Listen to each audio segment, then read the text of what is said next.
ચોમાસાના આગમન પહેલા જ ભાવનગરમાં મિની વાવાઝોડા જેવો માહોલ જોવા મળ્યો। અહીં જોરદાર મિની વાવાઝોડા સાથે હવામાનની અંદર પલટો નોંધી શકાયો।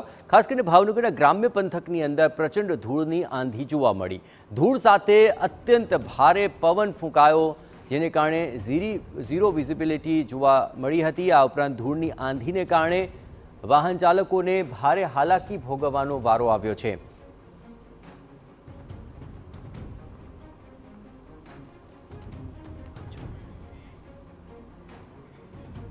ધૂળની આંધીને કારણે વાહન ચાલકોને ભારે હાલાકી પડી। ખાસ કરીને વિઝિબિલિટી આપ જોઈ શકો છો, આ પવનની સાથે વિઝિબિલિટી ઝીરો થઈ ચૂકી હતી અને ગ્રામ્ય વિસ્તારની અંદર આવી ધૂળની ડમરીઓ પણ ઉડી હતી।